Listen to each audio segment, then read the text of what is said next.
Bienvenue dans Smart Bourse, votre double dose quotidienne de marché en direct sur Bismart. Chaque jour à la mi-journée, 12h30, 13h. Et en fin d'après-midi, la grande édition pendant 1 heure à partir de 17h en direct et rediffusée à 20h sur Bismart TV. Au sommaire de cette édition de la mi-journée, un mois de septembre qui commence avec un gap à la baisse pour les indices européens et notamment pour le CAC 40 qui a ouvert ce matin autour des 6000 points. Le mois de septembre étant historiquement, de manière saisonnière, le plus mauvais mois de l'année sur le plan boursier, un mois en moyenne négatif et qui commence donc avec une note négative. On est en train de retracer en grande partie la hausse estivale qu'on a connue entre le début du mois de juillet et la moitié du mois d'août, la première moitié du mois d'août. Cette hausse est en train de s'effacer à vitesse grand V avec un CAC revenu donc à 6000 points pour entamer ce mois de septembre. Vous aurez les infos clés de cette séance en cours dans un instant avec Pauline Gratel du côté du marché obligataire.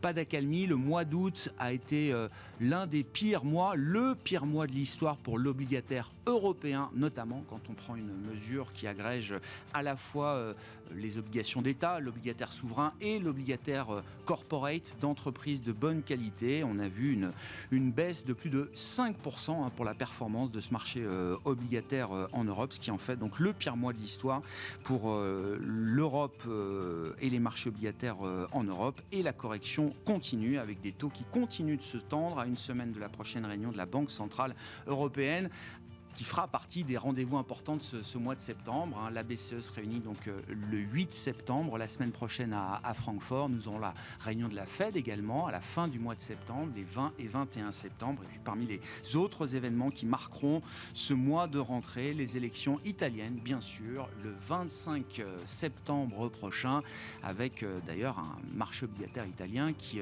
corrige aujourd'hui assez nettement. On a vu le taux à 10 ans italien repasser au-delà des 4% aujourd'hui.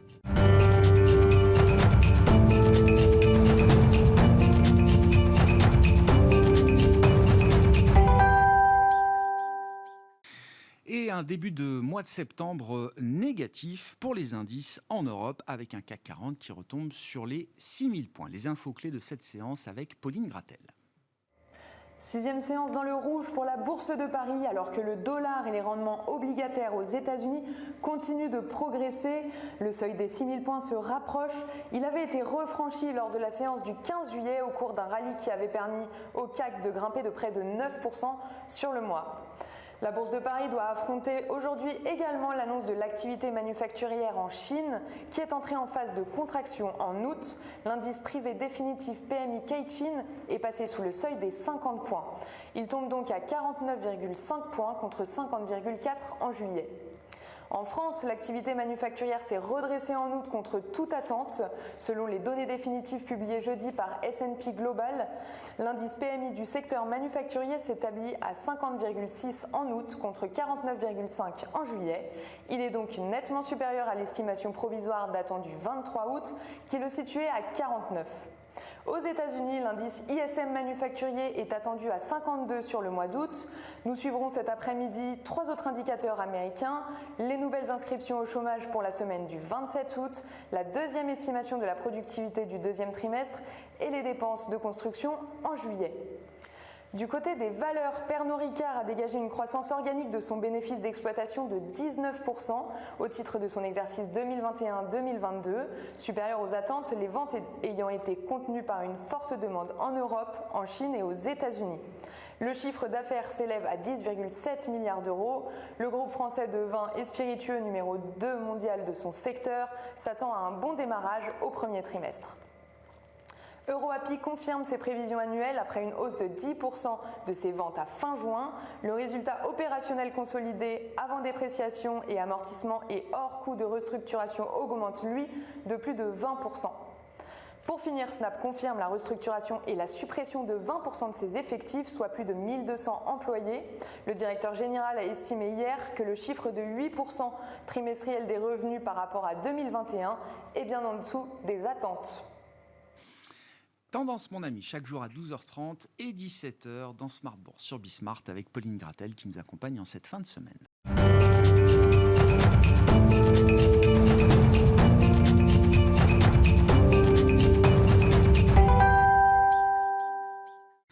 C'est Frédéric Ducrozet qui est avec nous en visioconférence pour entamer cette édition de la mi-journée de Smart Bourse, le responsable de la recherche macro de Pictet Wealth Management. Bonjour et bienvenue Frédéric. On se parlait à cette même antenne il y a une semaine tout juste, Frédéric. À l'époque, 75 points de base était un risque encore minoritaire. Une semaine après, on aurait du mal à comprendre que la BCE, la semaine prochaine, ne monte ses taux directeurs que de 50 points de base. Qu'est-ce qui a changé? Deux choses. En une semaine, on annonçait que c'était un risque possible. Je n'étais pas encore convaincu. Pourquoi? Parce qu'Isabelle Schnabel s'est exprimée entre-temps à Jackson Hole avec un discours très volontaire, plus que hawkish. Il ne s'agit pas seulement d'une décision sur un mois, mais d'une vision et d'une fonction de réaction à plus long terme qu'elle a décrite et qui vont dans le sens effectivement d'un front-loading, d'un avancement des hausses de taux. J'allais dire autant que possible dans cet intervalle, dans cette fenêtre de tir que la BCE a encore avant une probable récession. La première chose, c'est ça, quand c'est Isabelle Schnabel, membre du directoire, un poids lourd, qui vraiment décide aujourd'hui d'une grande partie, je pense, des décisions. Ce n'est pas la même histoire que lorsqu'on a des gouverneurs de petits pays membres d'Europe de l'Est qui ont une inflation parfois de 15 ou 20% et qui plaident un peu pour leur paroisse, pour leur situation aussi domestique. Et puis deuxièmement, le chiffre d'inflation, là aussi on le surveillait, on n'attendait pas une amélioration, on a eu au contraire une surprise à la hausse de l'inflation sous-jacente, 4,3% en zone euro, c'est du jamais vu, c'est un nouveau plus haut historique. Ces deux éléments mis bout à bout font qu'effectivement une décision plus agressive que prévu, 75 points de base est possible. Je pense que la communication a été meilleure que pour la réunion du mois de juillet, dans le sens où cette communication, cette orchestration, cette préparation des marchés s'est faite de manière graduelle, plus claire. On comprend enfin, pour terminer, que le chef économiste Philippe Lane est sur une ligne un peu plus prudente, mais même lui, dans ses arguments, cite notamment l'écart encore très important entre le taux actuel aujourd'hui de 0 sur la facilité de dépôt et l'estimation d'un taux neutre qui serait compris entre peut-être 1 et 2%. Cet écart est trop important et peut justifier un rattrapage, je pense, pour ce nouveau geste. Quel est le price action qu'on aurait envie de voir dans le cas où la BCE montrait ses taux la semaine prochaine de 75 points de base? Le marché y est bien préparé, la probabilité est quasiment complète dans le marché, en tout cas, que ce soit le mouvement de la semaine prochaine pour la BCE. Je pense notamment à la parité euro-dollar, alors qui est toujours un objectif secondaire, mais un objectif secondaire de première importance dans la conjoncture qu'on connaît aujourd'hui en Europe. La question qu'on se posait déjà la semaine dernière avec vous, Frédéric, est-ce que ça peut être un soutien ou en tout cas une limite à la baisse de l'euro face au dollar et face à d'autres devises également? La BCE va l'espérer. Quand on a eu ses premiers ballons d'essai sur une possible hausse de taux de 75 points de base, l'euro s'est d'abord apprécié et puis ensuite on a eu immédiatement une baisse parce que le dollar s'est renforcé. Et cette histoire de la BCE et du taux de change, c'est une histoire qui date maintenant de plus de 20 ans de dépendance, parfois même de frustration parce que la BCE n'a pas le contrôle sur cette devise qui n'est pas effectivement partie de son mandat. Les statuts et les traités de la zone euro, de l'Union européenne, de la zone euro ne sont pas clairs en termes de responsabilité de la politique de change. Et donc c'est une histoire, encore une fois, de dépendance, en l'occurrence au prix du gaz, de l'énergie.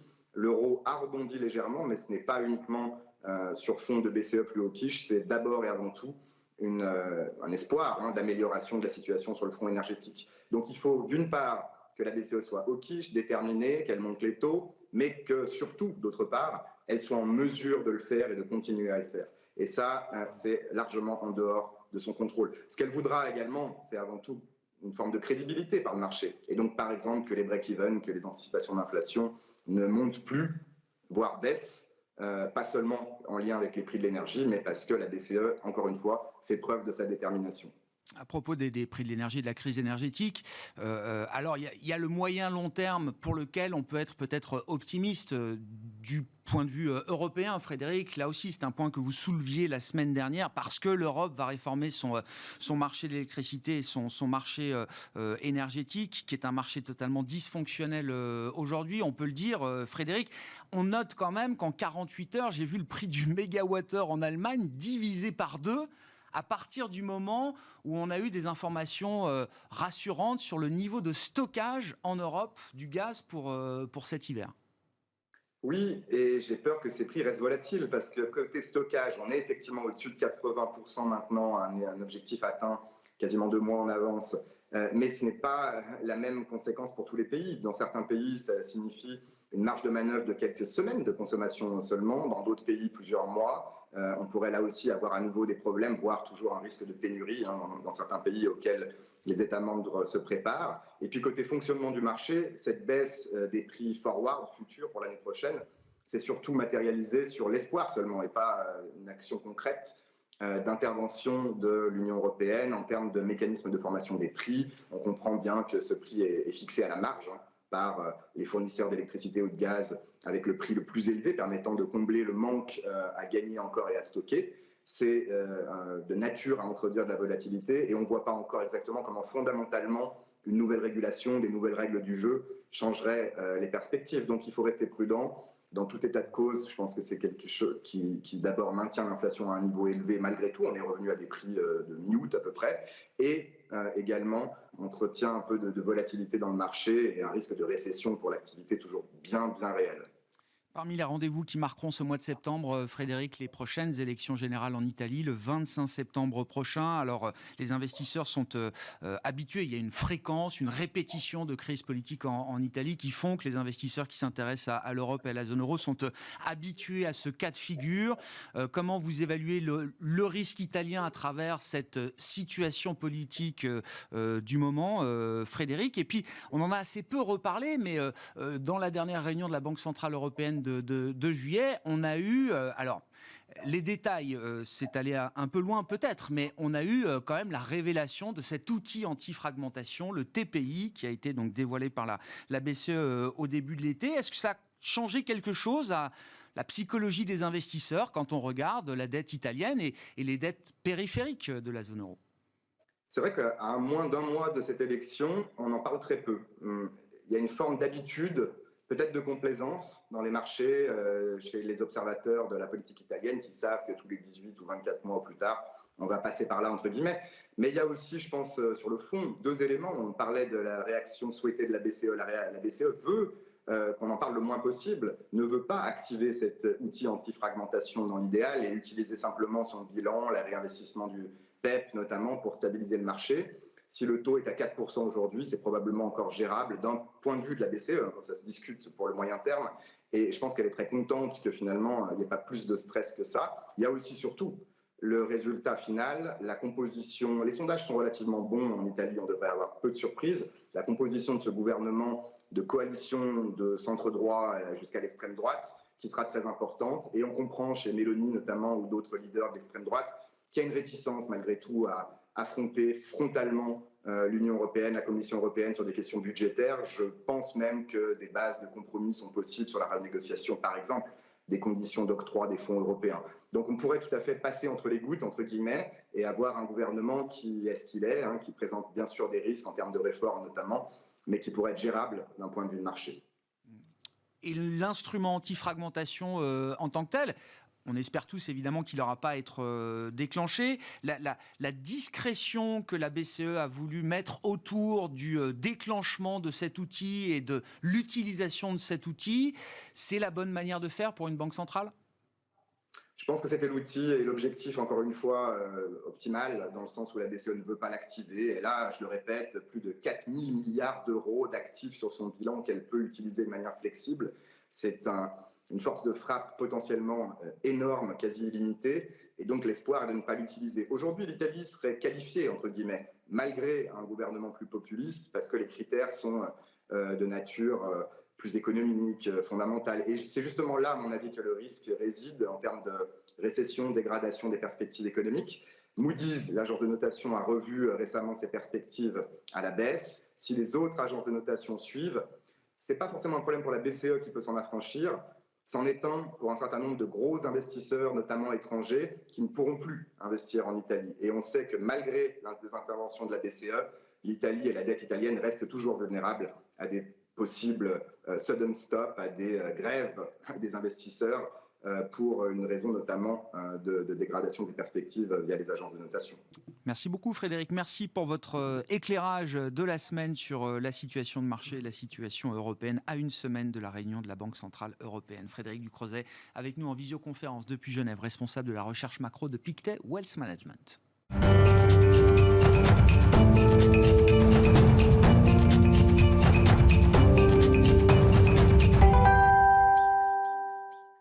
Et c'est Arnaud Morel que nous retrouvons à mes côtés en plateau pour poursuivre cette discussion de marché, le directeur de la gestion sous mandat de Promépar Asset Management. Bonjour Arnaud. Bonjour Grégoire. Bienvenue, ravi de vous retrouver pour... c'est toujours le début de cette saison 3 de Smart Bourse. On a repris il y a une semaine maintenant. Et je voudrais d'ailleurs qu'on se remette un petit peu dans l'ambiance enchantée de l'été qui s'est arrêtée. On va y revenir. Mais prenons encore quelques instants pour revenir à ce qui s'est passé entre le début du mois de juillet jusqu'à la moitié du mois d'août, jusqu'au 15-16 août, où on a vu un rallye global sur les marchés qui n'était pas un petit rebond, qui a été quand même un rallye de 6 semaines avec une ampleur et une largeur importantes, où on a vu alors des performances indicielles de 10, 15, 20% même peut-être pour le Nasdaq du pic au creux, et des valeurs parfois qui ont fait beaucoup mieux encore sur cette période de 6 semaines. C'est vrai que nous avons assisté, peut-être à la surprise générale, à un rallye très important sur les marchés actions, notamment, comme vous l'avez souligné, en zone économique européenne, des performances indicielles de 10 voire 15%, aux États-Unis de 15 voire 25%. Oui, c'est ça. Le Nasdaq, c'est plutôt 25, voilà. C'est ça. Et qu'est-ce que l'on voit, c'est que ces indices sont allés chercher les moyennes mobiles de 100 jours, ça a échoué dessus, donc ça, c'est des points importants. 6600 points, 4250 points pour le CAC et le S&P quasi touché, on va dire. Et on arrive à l'expliquer pourquoi. On regarde, c'est que déjà, à la veille, on va dire, de l'été, beaucoup d'investisseurs avaient couvert leur portefeuille. On le voit notamment sur les marchés des options avec des ratios call-put qui étaient au plus haut.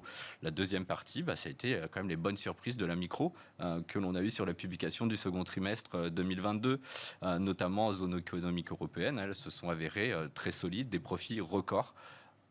Aux États-Unis, les profits, ils étaient présents, moins importants. Mais ça, c'est des choses qui ont bien aidé les marchés financiers, surtout qu'on avait anticipé, et que ce soit les investisseurs, les gérants ou les analystes, on avait révisé un petit peu à la baisse quand même nos anticipations. Et ça, c'était quand même la bonne surprise. On voit que la micro est toujours en avance sur la macro. On sait qu'il y a généralement un décalage sur cette thématique-là. Le deuxième point, c'est le marché aussi qui a été fait part de beaucoup d'optimistes, a acheté un scénario d'un atterrissage en douceur de l'économie américaine avec un monsieur Powell qui pourrait baisser ses taux. Et c'est encore le cas aujourd'hui dans les anticipations en 2023. Le troisième point, et on l'a vu, c'est aussi la baisse, le rallye aussi du marché obligataire au mois de juillet. Le Bund allemand est descendu à 0,80, on a perdu 50 BP et on connaît toujours cette corrélation entre la baisse des rendements obligataires et la hausse des marchés actions, qui est en général de 1 pour 5. Donc ça, c'est exactement ce qui s'est passé sur les marchés. Ensuite est arrivée cette réunion de Jackson Hole, doublée de la rumeur qui est sortie avec une hausse des taux directeurs de la Banque centrale de 75 BP. Ça, c'était vendredi dernier. Vendredi. Et là, on a perdu quasi en 5 séances 8% sur le CAC 40, donc avec la baisse d'aujourd'hui. Powell a été quand même assez clair. On revient quand même un an en arrière. Monsieur Powell parlait encore d'inflation transitoire sur la précédente réunion. Là, cette fois-ci, il a été beaucoup plus dur. Il a rappelé le rôle de ce qu'était la Banque centrale américaine. Il a dit qu'il fallait faire des efforts inconditionnels pour baisser l'inflation. Qu'est-ce que ça veut dire ? Ça veut dire qu'il va appliquer une politique dure, voire très dure, sur le resserrement monétaire, quitte à faire vaciller l'économie. Donc ça, c'est des points importants. C'est dans son discours aussi, qui a été quand même très rapide. En général, ça dure une quinzaine de minutes. Là, on était sur 5-6 minutes. Donc, il a été simple, rapide, sec et direct. Voilà. Et il a fait quand même des références à Volcker. Donc, on prend toujours ce parallèle des années 70-80. Volcker, c'est le président de la Banque centrale fin 70, début années 80, qui n'a pas hésité à maintenir une politique monétaire avec des taux élevés face à une inflation qui était quand même importante, quitte à mettre l'économie de côté. Et on a vu un marché de l'emploi qui avait fortement dérété et une économie qui avait connu une forte récession. Et il le rappelle aussi, Jérôme Powell, parce que c'est le couple des années 70. La légende de Paul Volcker n'existe que parce qu'il y a eu Arthur Burns auparavant, qui lui est resté trop complaisant face au risque inflationniste. Et c'est bien ça que Jérôme Powell a souligné. J'ai été trop complaisant, on me l'a suffisamment reproché avec tout le narratif autour du transitoire, etc. Aujourd'hui, je ne vais pas répéter cette erreur. Et s'il faut faire de l'over-tightening, peut-être, eh ben, comptez sur moi, je serai là. Exactement. Le marché a acheté Burns, on va dire, pendant le mois de l'été. Powell a rappelé la réalité et le scénario Walker. Donc ça, c'est les choses qui sont en train d'être mises en place. On le voit aujourd'hui sur ce qui se passe sur les rendements obligataires. On le voit sur les marchés actions. On voit les valeurs technologiques qui sont également fortement attaquées. Le rallye boursier d'été qui est revenu à quasi zéro, puisqu'on revient sur les niveaux Nasdaq avant été, CAC 40 sur les mêmes niveaux. Donc tout ça, c'est quand même beaucoup d'éléments. C'est un dur retour à la réalité. On sait que la rentrée va être difficile. Sur les résultats, parce que là aussi, quand même, c'est le fondamental et qui, à un moment, se retrouve dans les marchés. Vous l'avez dit, les résultats du deuxième trimestre ont encore été bons. Alors, on peut peut-être détailler un peu sectoriellement, en Europe et aux États-Unis, les secteurs qui vous ont marqué, du bon côté, voire du mauvais côté. Et puis, vous l'avez dit d'un mot, notamment en Europe, on continue de voir des révisions à la hausse des bénéfices pour cette année, mais peut-être également pour l'an prochain encore. Exactement. Alors déjà, en prélude, c'est de voir le constat. Le constat, c'est des profits records en zone économique européenne. Ça a été souligné précédemment avec Pernod Ricard. Donc, aux États-Unis, on voit par contre que ça cale un petit peu sur la croissance des profits. Le point important, c'est qu'en zone économique européenne, les résultats ont dépassé de 10% le consensus, qui est quand même très très important, et seulement de 4% aux États-Unis.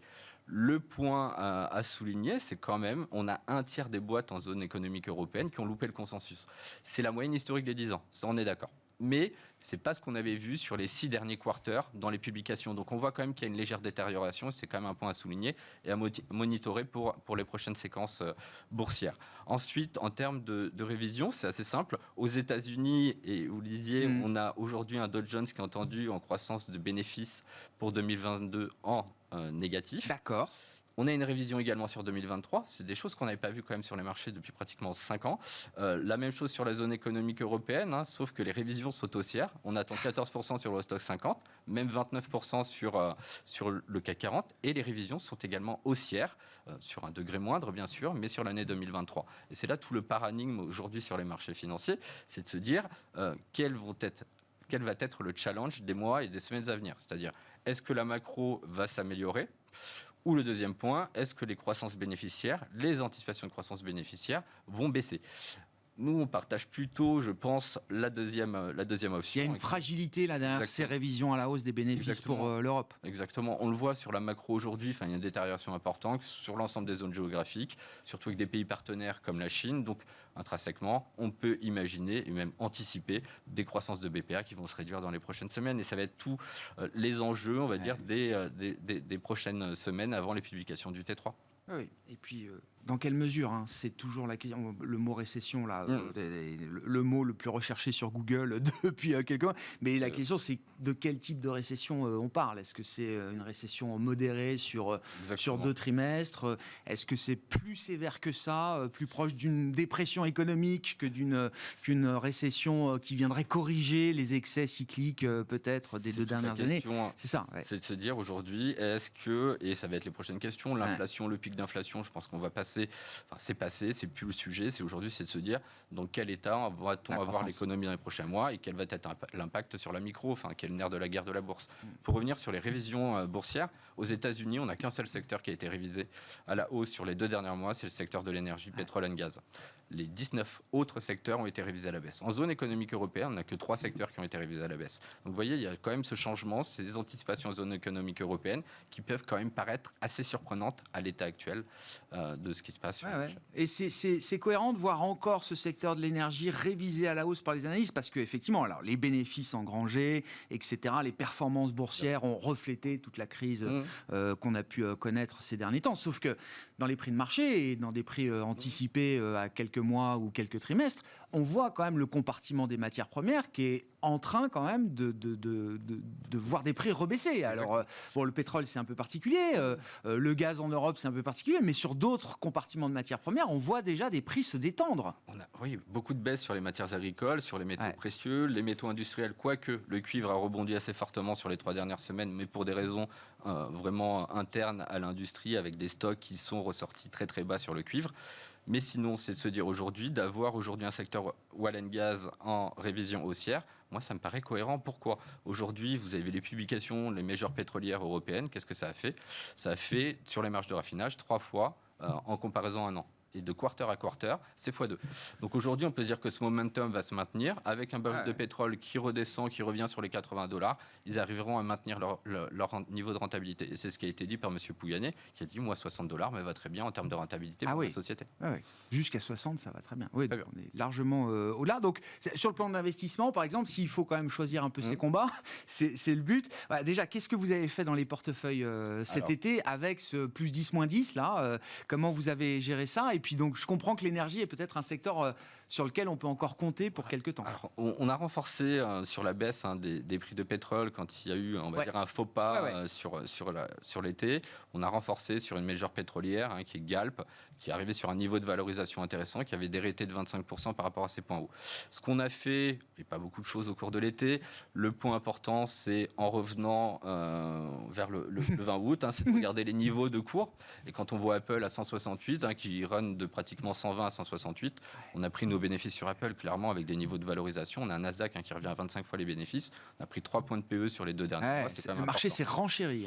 Vous voyez graphiquement Apple, c'est important. Ensuite, un point intéressant qui a été mis en place, c'est l'administration Biden qui a promulgué une loi pour, on va dire, lutter contre l'inflation, notamment en mettant en place un budget à travers des crédits d'impôt pour lutter contre le réchauffement climatique. C'est 369 milliards pour les 10 prochaines années. C'est le plan fédéral le plus important qui a été jamais connu historiquement. Donc, point important, c'est de regarder et de faire ce qu'on connaît. Nous connaissons bien chez Promépar les énergies alternatives, notamment la partie solaire. Et les solaires, aujourd'hui, quand on regarde le mécanisme, comme il est fait, c'est des crédits d'impôt qui sont mis en place.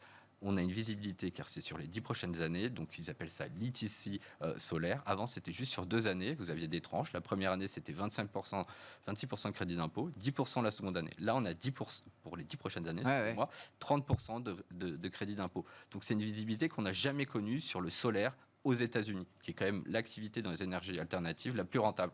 Donc on a acheté du fer solar. Oui, c'est ça, parce que ce sera du made in America, bien sûr. Non, bien sûr, c'est exactement ça.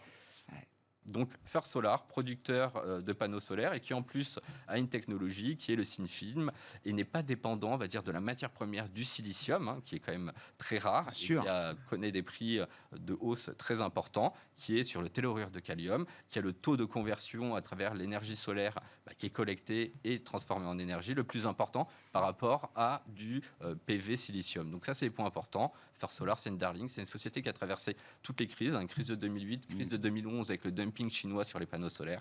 Donc on aime beaucoup, on a intégré cette valeur à l'intérieur de nos portefeuilles.